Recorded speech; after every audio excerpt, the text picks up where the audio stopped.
So hello and welcome to a new edition of Power Week. Power Week means that the Power BI team has released a new Power BI desktop version. In this case, it's the 2018 September version, and we're going to go through the most interesting features. So, one video a day covering the best of the release. We are going to talk about INTELLISENSE. Okay, this is for this video for today. We are going to talk about data connectivity. They have released a new connector that I really want to talk about.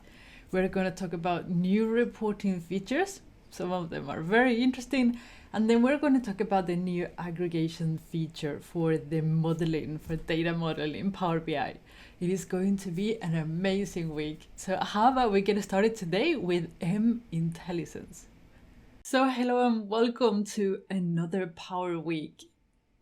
It is Monday. Mondays is Power Query, so we have to cover the INTELLISENSE, right? I am going to take the opportunity to do both things. We will cover the INTELLISENSE, but we will also go through one function in Power Query and also one tip that I think is important to know when you are writing M code. What I'm going to show you is how I actually got the captions text file that I get from the videos to one piece so I could copy it into my course. I released a Power BI free course last week. If we go here to Curbal.com, click on courses, you need to be registered, but it's completely free otherwise. Click on high level introduction to Power BI. It's the only course available at the moment. And if you scroll down, you will see that there is text in there. That text is basically the captions, what I speak on the video. In case that there are people that are not very proficient in English or they just rather read than watch or listen. So everything is in there. And I'm going to show you very quickly how I did it. We're going to Power BI. And if we go up here, this is basically the format that I get when I publish videos, the captions. And you can see that I get an index and then I get the timestamp from the part of the video where I'm talking. And then below I get the actual text where I'm saying. And what I want is everything in one piece so I can actually paste it into the lesson on Curbal.com. So what I did is I cleaned it up a little bit. There's nothing weird here. I'm cleaning the ones and cleaning the timestamps. You can do it in all kinds of ways. And then I end up with this. It's a list that has text on each row, but I want everything on one row so I can just copy it. So this is what I did. There is a function called line to text that puts everything on each line on one, okay? But it is a list function, so we need to transform this to list function first. We need to transform it from table to list. So if we go to transform, you click on convert to list. That's what I did to get that. And now we have a list. So now we're going to start using INTELLISENSE. Let's go. Advanced editor. You have some options here. Display line numbers, which is what I have. And then it says render white space. I don't know why that is useful, mainly because I'm not a coder, but it maybe it's useful for you. Or tell me why it's useful better. And then you can display the line numbers or not. I think it's quite neat to have them displayed. So what we're going to do here is we're going to add a line. And this is the first tip. There are two ways you can do this. You can write line to text like that without spaces, and then we write our function line dot. Did you see that? So cool. There. Parentheses, and it says convert a list of text into single text.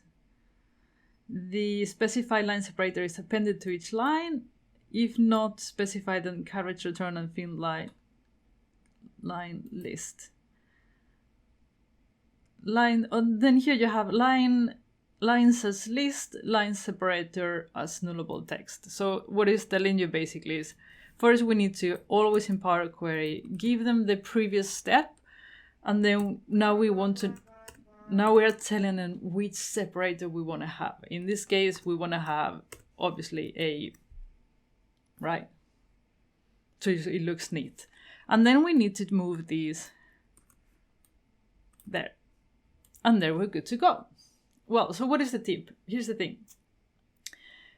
I was asked, like, okay, Ruth, it was a parameter Power Query video. And they asked me, I think it would be good if you say that you cannot write spaces like these in the names, because you will get an error. And yes, you do get an error. You don't get like a very useful error yet, but you get an error. And the thing is that you actually can write separators with text, but if you do, you have to do the same thing that they are doing here. You have to do this, that, and then the asterisks like that, okay? And then you can write with text in the middle, which I think is useful to know. So either you write it on one text and then you don't need all this stuff, otherwise you have to do it the way they do it. Cool things about this INTELLISENSE, well, as you could see, it gave me samples of functions when I wrote line. It's like, is it this would you want? And then it gave a text like in DAX, so that this is what it does, and then it says this is the format, which is quite neat, so you don't have to go on Google and try to find it. I don't know, I think it's quite neat actually. If you click on one, it will show you, where those things appear on the rest of the M code. I think Amanda did a great job covering this. So try it, give it a go, and give feedback to Microsoft in case you think that something else should be done. I really think it's much, much easier to write M code now with INTELLISENSE. I think it looks a little bit too codey, for business users. It looks a bit intimidating. But that's the way it goes. What to do? I really think DAX INTELLISENSE is more business friendly. But then again, I'm not a coder, so that's probably why. Anyhow, this is it. Tomorrow, more Power BI desktop features. Don't miss it.